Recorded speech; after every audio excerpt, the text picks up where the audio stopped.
बिस्मिल्लाहिर्रहमानिर्रहीम। अस्सलामु अलैका या अबा अब्दुल्लाह, अस्सलामु अलैका या इब्न रसूलल्लाह। बिस्मिल्लाहिर्रहमानिर्रहीम। अस्सलाम वालेकुम या अली इस्लाम मदद। आप देख रहे हैं हमारा ऑफिशियल यूट्यूब चैनल।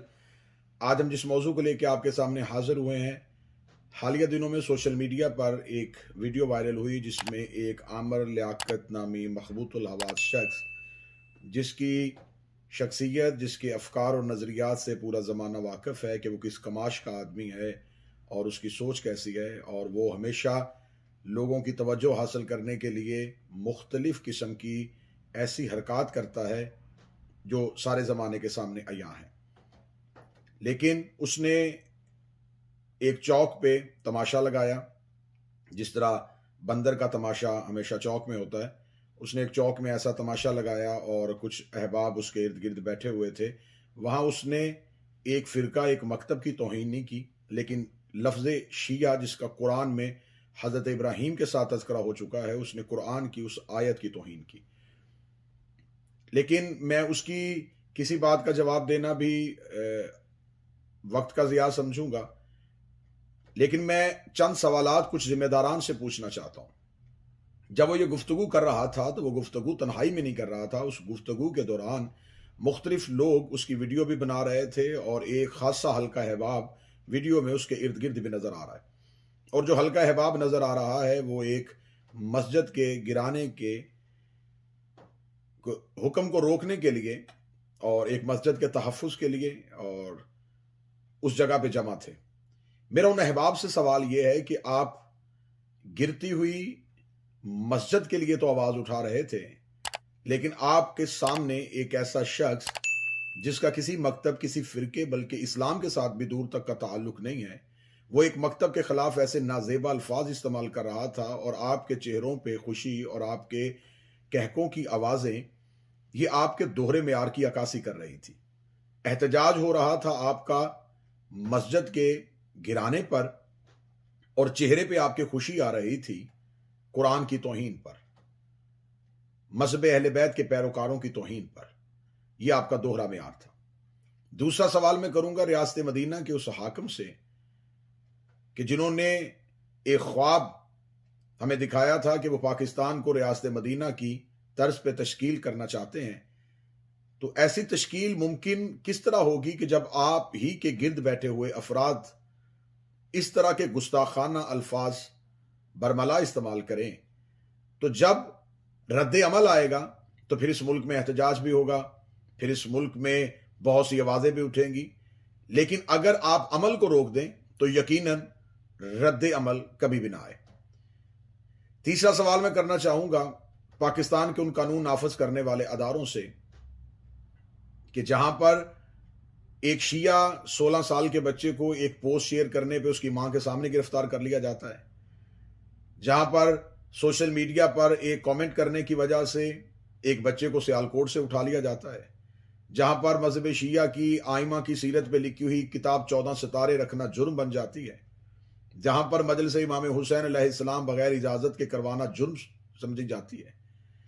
तो वहां आपको ऐसे अहबाब नजर क्यों नहीं आते? क्या आप इंतजार कर रहे होते हैं कि कोई एहतजाज हो, कोई धरना हो, कहीं से आवाज उठे, कहीं घेराव जलाओ हो, तो फिर ऐसे अफराद के खिलाफ कार्रवाई की जा सके? मुद्दत से मुल्क पाकिस्तान में जब अमल होता है तो तब हम आवाज बुलंद करते हैं, तब कोई जवाब नहीं आता। जब रद्द अमल आता है तो रद्द अमल के जवाब में फिर बहुत सी आवाजें भी उठ जाती हैं। चौथा सवाल मैं करना चाहूंगा उन मुखबर, मजहब फरोश, जमीर फरोश लोगों से जो अपने शापर में अपनी दस्तार रख के सरकारी दफातर के बाहर चक्कर लगा रहे होते हैं ताकि हम किसी सरकारी ऑफिसर को शिया जाकरीन के क्लिप्स दिखा के उनसे शाबाश की वसूली लें और उसके बाद हम अपनी तैनाती के मकसद को पूरा कर सकें। उन मुखबरीन को, उन जुहला को इसकी गुफ्तगू नजर क्यों नहीं आई? मैं पिछले कई दिनों से सोशल मीडिया पे देख रहा हूं कि जो हर छोटी सी बात पे फौरन कैमरा ऑन करके बैठ जाते हैं कि फलां जगह पे फलां जाकिर ने ये तौहीन की है, हम यहाँ पे इत्तेहाद चाहते हैं, हम यहाँ पे इत्तेफाक चाहते हैं। और फिर मुझे दीनी दरसगाह पे उस साहिब का कोई जुमे के खुतबे का मौजू नज़र नहीं आया जिसे सऊदी अरब में इंडियन अदाकार के हाथों वाले मुजस्मे पर तो जुमे के खुतबे का मौजू बना दिया जाता है, लेकिन उसे इस तौहीन पे बिल्कुल उसके लब खामोश रहे। यकीनन उनके लिए ये मज़हब की तौहीन इसलिए मज़हब की तौहीन नहीं है कि ऐसी तौहीन वो खुद अपनी ज़ुबान से कई बार कर चुके हैं।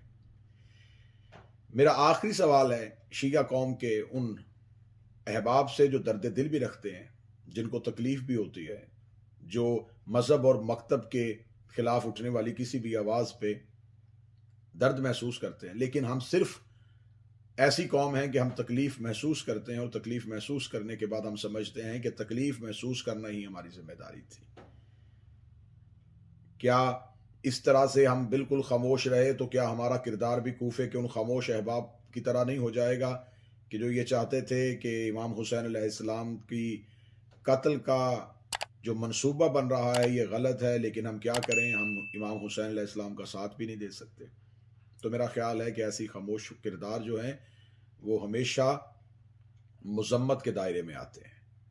मेरी गुजारिश है हुकूमत पाकिस्तान से, कानून नाफिज करने वाले अदारों से, कि इस शख्स को फिलफौर गिरफ्तार किया जाए, क्योंकि कुत्ता जब पागल हो जाए तो उसे जहर का इंजेक्शन लगा दिया जाता है ताकि उससे बाकी लोग मुतासर ना हो, और उसकी अगर आने वाले दिनों में वो माफ़ी और मज़हब अहले बैत अलैहिमुस्सलाम के पैरोकारों से माफ़ी नहीं मांगेगा, कुरान की इस तौहीन पे माफ़ी नहीं मांगेगा, हमारा एहतजाज जारी रहेगा। और ये सिर्फ एहतजाज जारी नहीं रहेगा, फिर हमें रद्द अमल के तौर पे बताना पड़ेगा कि किस मकतब की बुनियाद किस बुनियाद पे हुई थी और कौन सा मकतब किस चीज़ से शुरू हुआ था और किसका ताल्लुक किस शजरे के साथ था। अपनी दुआ में याद रखिएगा। खुदावंद मुताल आपको आपके अहले खाना के साथ हमेशा सलामत रखे। मुल्क पाकिस्तान को मेरा मालिक हमेशा सलामती अता फरमाए और ऐसे बद अमनों से और शरीरों से हमेशा महफूज फरमाए। अस्सलाम वालेकुम।